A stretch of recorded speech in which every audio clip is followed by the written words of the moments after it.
Magic the Gathering, Magic the Gathering, Magic the Gathering, Magic the Gathering, the Midnight Hunt, the Midnight Hunt. October has come early, folks. Look at it, check it out, check it out, check it out. The Midnight Hunt is here. The Midnight Hunt, the Midnight Hunt. We're gonna be playing some Magic the Gathering today.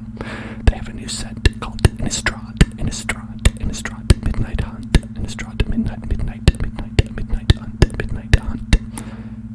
So we've got a lot of potential decks. None that I could actually use, but you know, potentially. So, for those who don't know, this is Magic the Gathering Arena. So it's Magic the Gathering, the card game that's been around since the dawn of time, and this is the online kind of Hearthstone-like. For now, right now. So, I am mythic ranked professional player here. A little bit of professional, I might say. No big deal. No, but yeah. So I've been playing a lot since early last year. Our friend Scarlett, who is here and Raya plays sometimes. Voxel played like one time. They got me into it. Not Voxel. Voxel has played only, like I said, only one time. But they got me into this because I used to play when I was a child. I used to play Magic the Gathering in person when I was a child. So I've been playing, like I said, since about the beginning of last year. And this is the first time I've done what they describe as a standard rotation. And so what that means is, let's check out our collections here. You've got all these cards. Check it out. All these cards that you can have. And there's lots of different sets of cards that will come out every so often, right? I think you could probably explain it if we go to the store, right? Here. So, there's like certain sets you can buy, like Innistrad. You can get Dungeons and Dragons, Adventures in the Forgotten Realms, Strixhaven, School of Mages, Countime, and Zendikar Rising.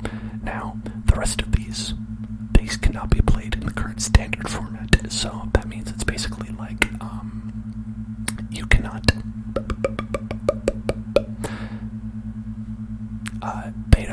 you can't play them. You cannot play them unless you go to the special historic mode where you can play every card that's available, all the way back to Kaladesh Remastered, all the way back there. Maybe further back, I don't really know. This is all that's in the store. But before today, you could play this set, and this set, and the rest of them were already out of the standard rotation. Now, when I started playing, it was when this was the new set, this one right here.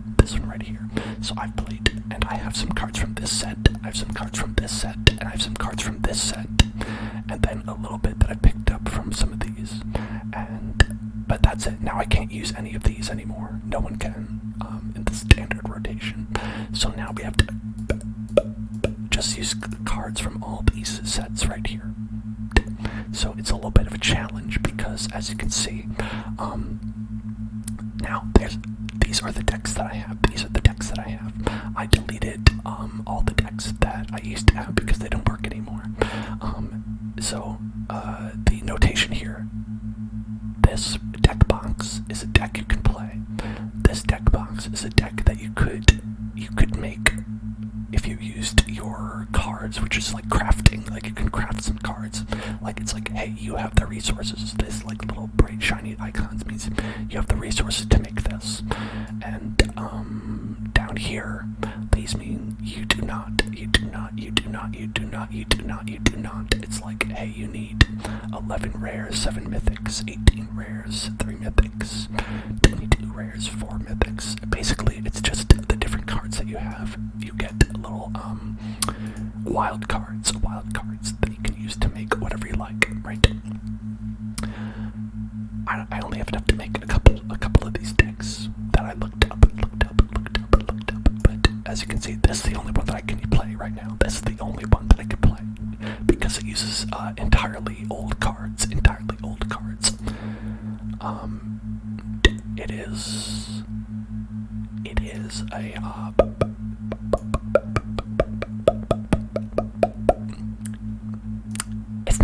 It's not great, folks. It is not great, folks. So we're operating at a difficult impasse where we've got to get back in the game. Got to get back in the game. So I have about 17 rares and 5 mythic rares, which are the main stopping points. Commons and uncommons, got plenty. 58, 89. That's plenty to make whatever you want.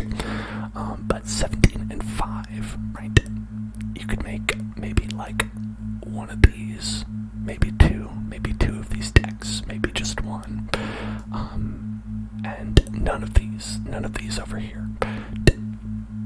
So I thought a couple things we could do is A, look at the new cards, B, check out these decks, C, make one, D, open up a lot of packs.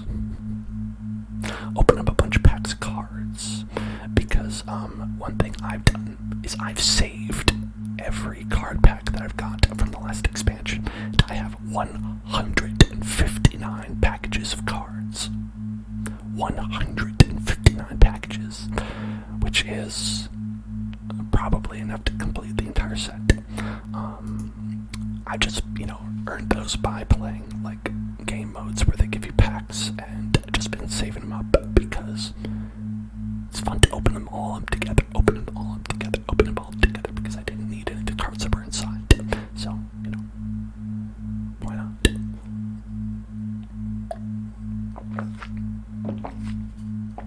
So that would be fun to open up.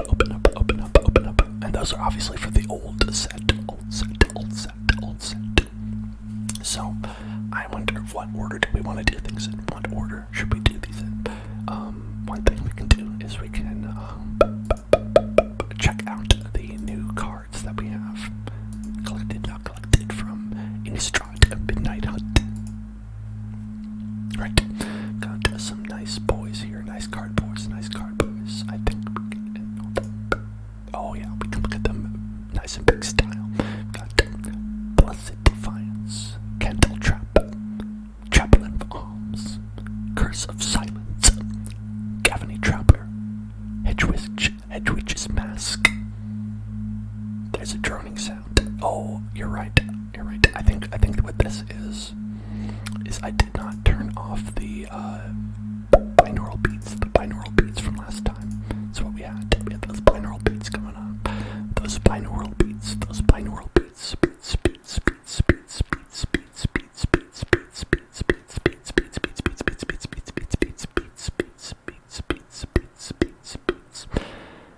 There are a lot of nice cards in this set. This is like a werewolves and vampires focused set. In fact, if we look, check out these werewolves that we got. There is a little mechanic where it transitions between day and night. Where, wait, yeah, okay, day and night, as you see. So when it is day, my man is, this sword wielding, crossbow holding guy right here. And when it becomes nighttime, he turns into this guy. Look at that guy over the right, the Moon Rage Brute.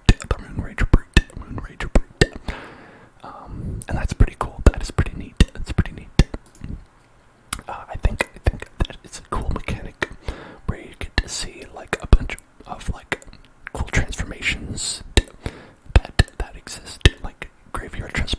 graveyard glutton. Shady traveler turns into a stalking predator. It's pretty cool stuff. Pretty neat. Especially if you're into like werewolves at all. If you think werewolves are rad. Tingle, tingle, tingle, tingle, tingle, tingle, tingle, tingle, tingle, tingle, tingle, tingle, tingle, tingle, tingle, tingle, tingle, tingle, I like this one a lot. This one is really nice for me personally, not because of the card style or anything like. It's because like of the art and stuff like that. This look at this hound tamer. They have a bunch of wolves. They're taking care of them. They're petting those big, beautiful, nice boys. Those good boys. Petting those good boys. And they have like a little flavor text on the card where it's like, you and me, we're not built for captivity. And then when it transforms, it becomes the untamed pup. And look at that. It's just like they like burst out. You can see like their scarf and stuff like that, where they just like, then they lead all their doggy friends into battle. It's awesome, running around with the pack, running around the pack. I wish it were me. I wish that were me.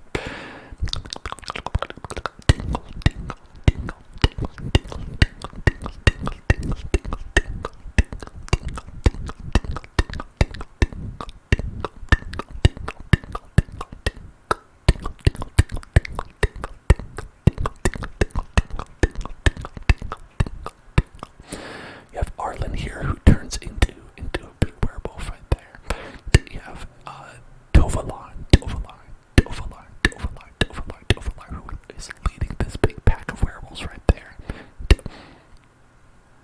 The Keswick naturalist, who turns into the Lord of Ulvenwald.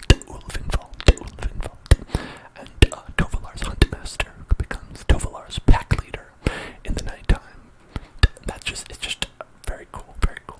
And the ice tree with like some choo-choo train sounds,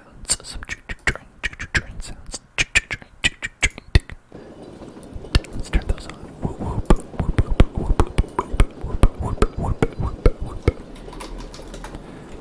Now let's check out some of these vampires as well. They've got some cool vampires here. If you are a vampire, the vampire persuasion, you get a slaughter specialist, a vampire interloper, an arrogant outlaw. Look at that guy. It's got like those bloody claws. It's like Interview the Vampire guy over there. The strong blood thief, the bat whisperer, and the blood tithe collector. Is like, I always think this is an interesting part of vampire lore where they're like, hey, I'm okay with you humans being around, but you've got to pay me in blood every so often so I don't kill you. That's neat. It's a neat idea. It's neat. The neonates rush. She's into that blood. She is hungry for blood up there. The falcon, the perforator, the bloodthirsty adversary. The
when you bring it back from the grave, it turns into a generous soul.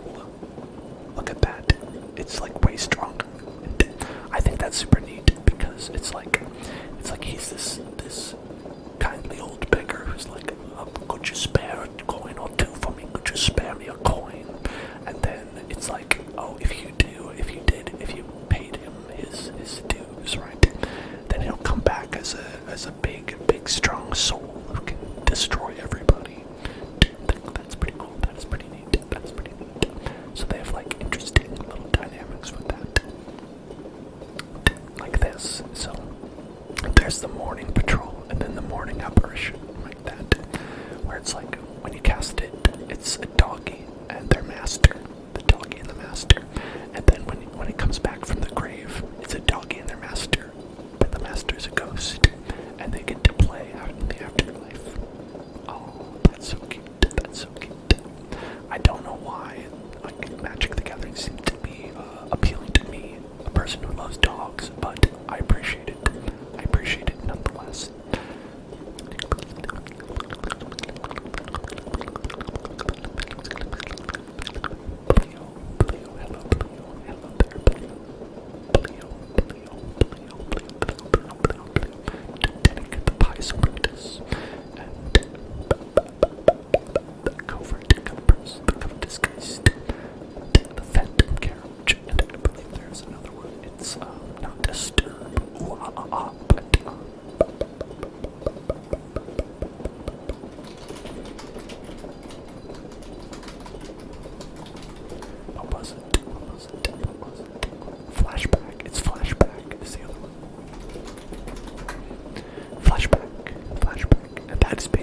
The same thing pretty much, but this one you just get to double it.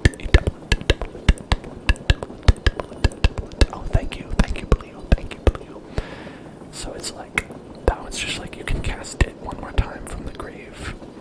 It's pretty simple. That one's a pretty simple one. Ooh, look at that tapping at the window. There's something tapping at the window. There's something tapping at the window. Creepy stuff like that. I think there's what is it?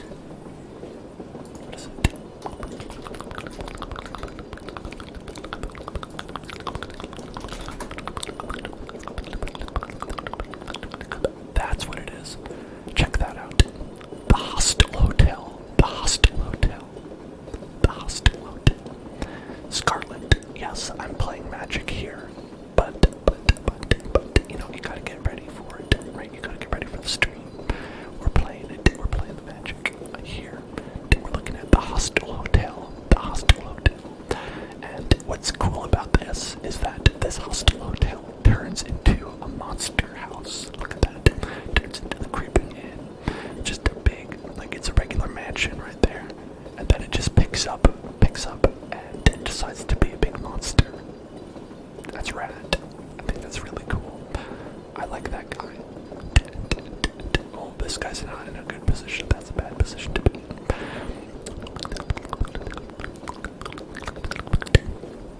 And they just have like really cool planeswalkers and stuff. They are always neat.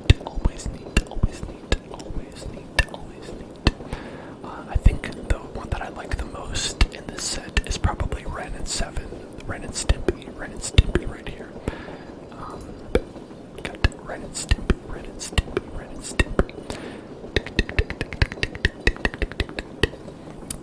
Ren is like this,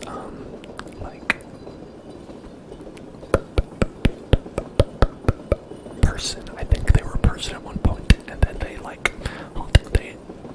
I have their avatar right here, and I'll tell you their story. Long ago, Ren absorbed a raging wildfire to protect an ancient forest. You can see they got all that fire inside them. Those flames still burn within her, and she must physically merge with especially strong trees to survive. Now, Ren and her latest symbiont, Seven,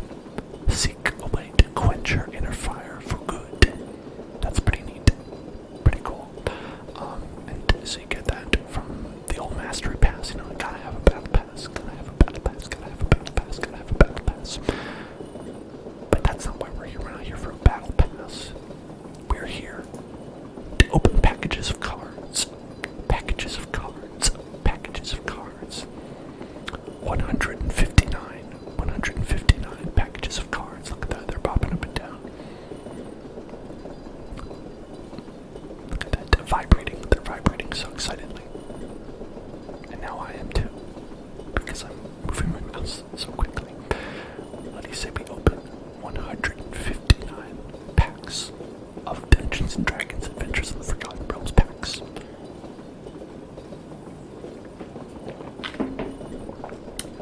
I have so much coin. I've been. This is from Whoopin' Fools. This is from Whoopin' Fools. Right?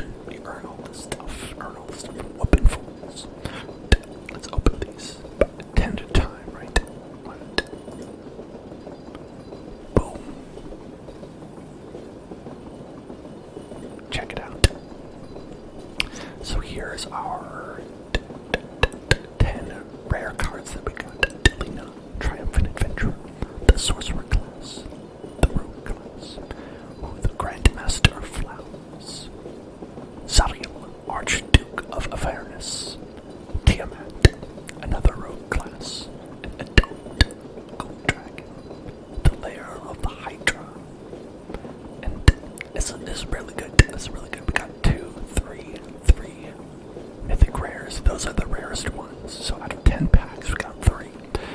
I suspect we'll probably get quite a bunch because I've collected a fair number just by doing the limited modes. Open 10 at a time because, listen.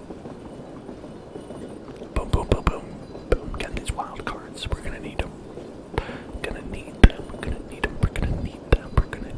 And this time we got Eliwick, Tumblestrom,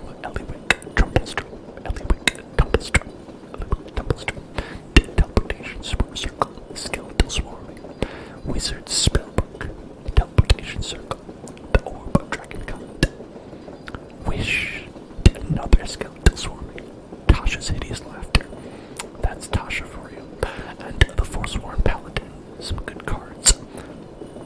These are all cards that are like, because I play a lot of the limited mode, these are cards that are either too good for anyone to have ever passed them to me, or too bad for anyone to have ever picked them. Like, I got past Wish and Orb of Dragonkind a lot and never picked them because, why would you? Because these are all, what they have is something called duplicate protection.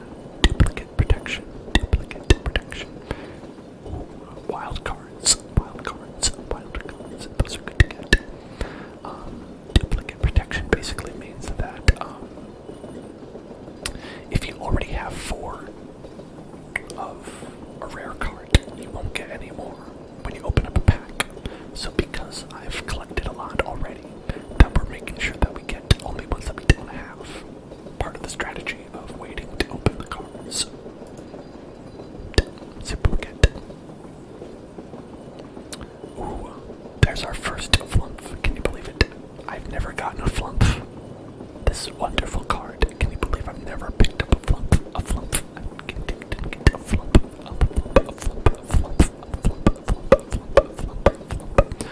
Got another Tasha's Hideous Laughter. Never picked this card. Ochre Jelly. Really good. No one ever passed it to me. Forsworn Paladin. Also good. Eye of Vecna. Not great. I just never got it. And Gresslax. Very good. Fighter class, as you can see, 2 of them. Nobody gave them to me. And Mordenkainen. Oh, would never get this card. Mordenkainen. And the same with Ilmrith Desert Dim and Ilmrith Desert Dim. Some of these cards are like, you get these, you're guaranteed to get. Just blow everybody out of the water in limited mode. Let's see what we got here.